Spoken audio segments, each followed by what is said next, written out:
Sheri Trent. I'm the extension agent for the Seminole tribe, and I'm here to talk to you about the history and importance of horses in Florida, and how they evolved and how we've gotten from 500 years ago to now.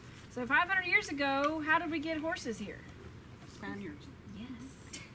Ponce de Leon. Yes, Juan Ponce de Leon. He brought horses and cattle over, and then he was chased off, but he left the cattle and horses. And the people that were here and then the people that soon came found these cattle and these horses, like, hey, these are pretty cool. We could use these. This is good for livestock. These are good for eating, and these horses are really good for all kinds of things. So what kinds of things did we use those horses for way back when? Anybody raise your hands? Kids? What do you use horses for way back when? Rides. Okay, ride. Yeah, why would we ride horses back then? Like now we ride them for fun. But what did they ride them for back then? Yes, they worked cattle. Definitely. They worked those cattle. What else? Why else would they ride horses? What else do they use them for? Look at some of the pictures. War. War. Very good. What else? Farming. To get around. To get around, yeah. To go from city to city. You didn't have cars, okay? 300 years ago, 200 years ago, they had horses. They rode horses everywhere they went. Yes. What else? I haven't heard someone else say. Farming, yes, they plowed the fields and yeah, all that kind of stuff. We have these pictures. This is an old plow horse. He's pulling a carriage. He probably pulled a plow as well. Here's the war. Okay, we use horses in war. Here's a cracker horse. We'll talk about cracker in just a minute. It's a very important word. Here's some lawmen on their horses. What is this one? What is this little can inside this buggy? You know what that is? It's a milk can. This is a milk wagon. So he went from the dairy and took milk to different people's houses. So he had to have a special kind of transportation for the milk. And then, of course, we worked our cows. What about this one? What's he doing? Playing. Playing, yes. So when these, and I'll back up a little bit. Back when these old cowboys, I guess they weren't that old then, but back in the day, when they were working these cows, they had to do all kind of stuff. They had to tie down the cow. They didn't have pens made everywhere. They had to do it in the fields, in the pastures. So they had to tie up calves. They had to wrestle steers and calves. They had to ride the buck and broncs. And what happens when guys are doing these really cool things? What are they doing? They're going, I can do that better than you. Right? Now I can do that better than you. So what happened? What did that evolve into? Rodeo. Yes, exactly. So our rodeo came from these guys and women competing against each other, for fun. That was what they did for fun, and then it just got bigger and bigger. And now, well, I'll go back to some other stuff. But now, what kind of events do we have in rodeo? Anybody know some rodeo events? Name me some events. What? Roping. Yes, roping's one. What else? You go to a rodeo. What do you see? Bull riding, bronc riding, what else? Sheep herding, good. Steer wrestling, they jump off the cow and jump off the horse and have to wrestle the steer. Yeah. Cow and wrestle the horse, yeah. I would like to see you try that. It's been a long day. I'm really tired. Exactly. It's only 11 o'clock. I've been up since 5. Me too. We're going to go to sleep early tonight. And these same cowboys that started the rodeo, they were called crackers. Go crack it, Kason. Go crack. Let's see some cracking. Where did the word crack come from? Where did cracker come from? I don't know. From the whip. Yes. Where did it come from for the third time? That's where the term cracker comes from. It didn't come from a cracker that you eat. It didn't come from being in the South. It came from the crack of that whip, because Florida was very thick.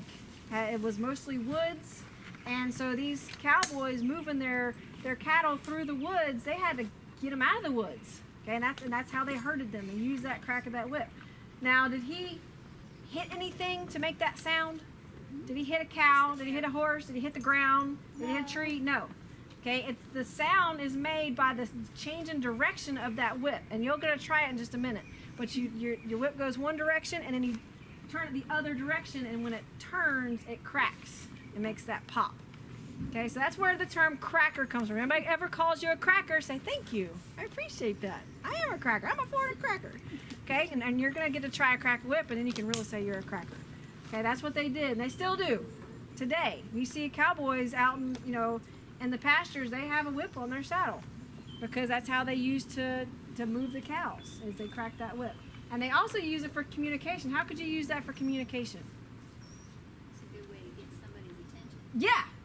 Say, for example, 100 years ago when these cowboys were going through the woods and gathering up these cattle, they heard a crack over there. Oh, there's Bob over there, and they heard a cracker. Oh, there's John over there. They knew where each other were and where they were going, and they would, they wouldn't lose each other. If you get lost in the woods, you just crack that whip. Somebody's gonna find you, because that thing's loud.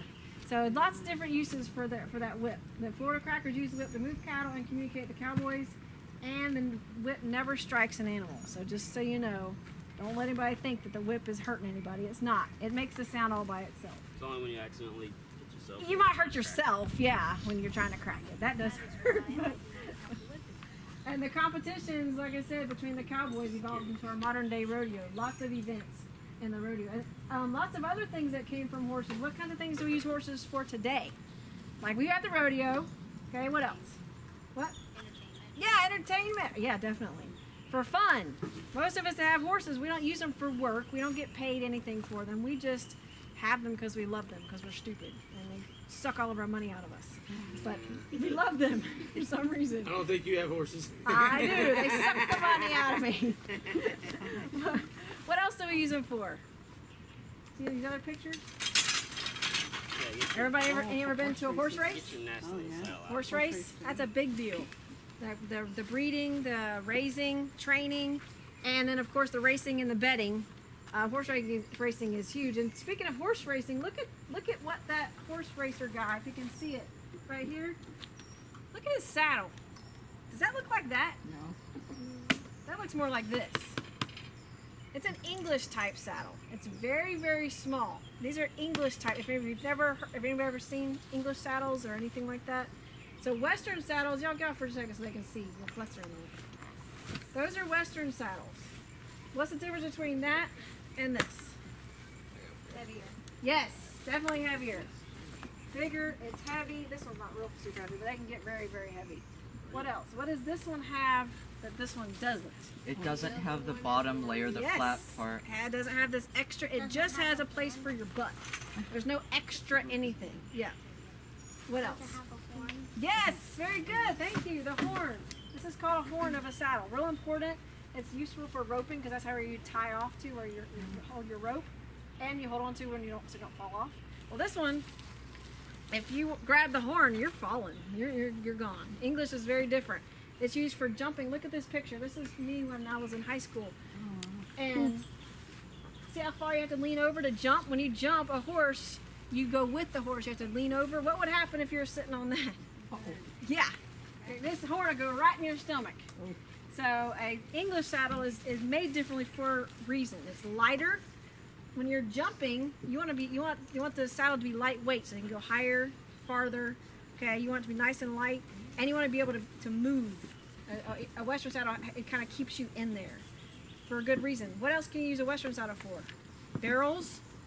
You ever see barrel racing? This one over here is more of a barrel racing saddle. See this high back right here? It keeps you in there. You ever seen barrel racing? They look like they're just just riding along nice and easy. No, they're flying around, spinning, turning. They're doing all that. When they're going in between the barrels. Yeah, they go around the barrels.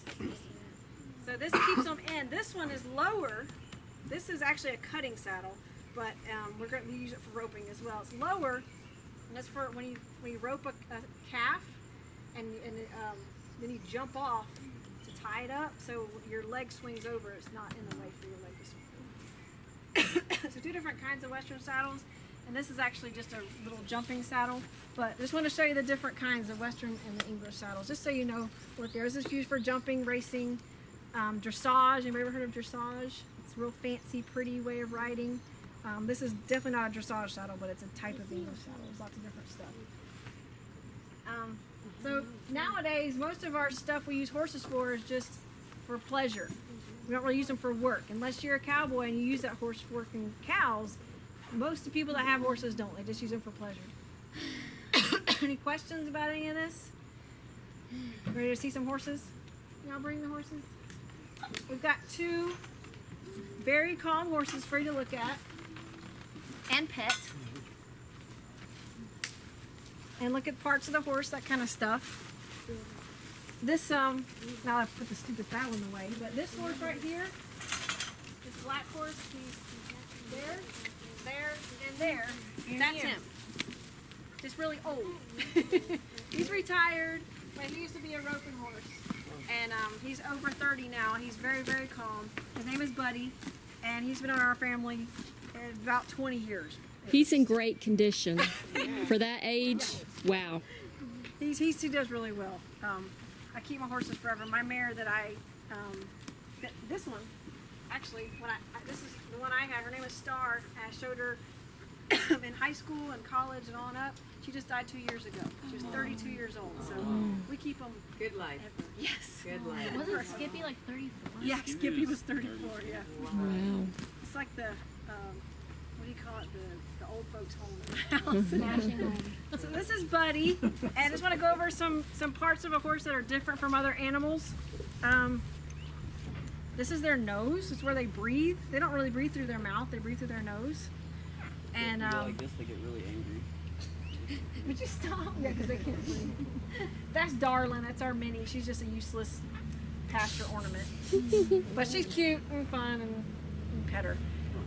So this is their head, their ears, eyes, nose. This is an important thing right up here. This is where we put their halters on and bridles on. This is called the poll. It's the very top of their head. It's just one of those neat terms. P-O-L-L. It's a poll. What is this hair right here called? I know. Mane. Mane. Very good. Yep, they're mane. You might hear like women say something about I got a thick mane. It's the same kind of thing. This is their mane. What's at the bottom of their foot? Hoof. Yes. It's kind of like our toenail. This whole thing is their hoof, and it has to be trimmed just like fingernails do. Fingernails and toenails.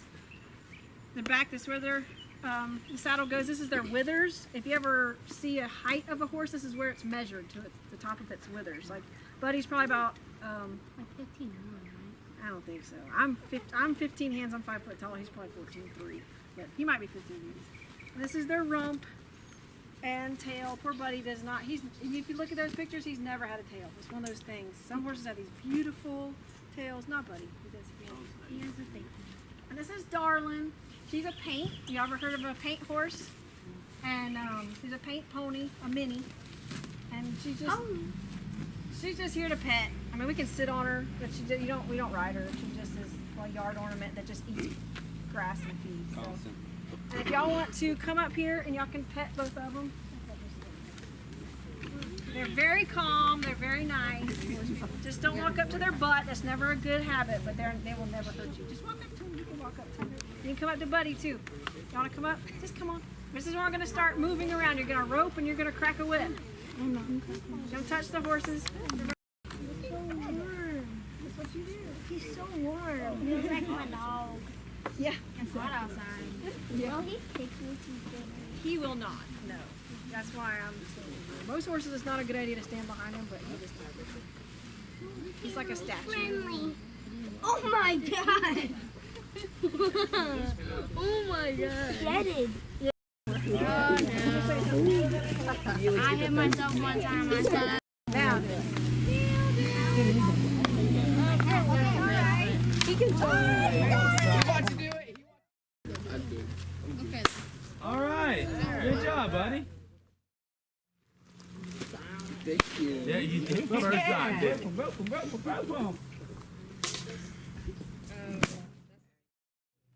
Awesome, man. Just a second, let me run. Can I look at you while you walking? Come on. Come on. Let's go. I haven't even ate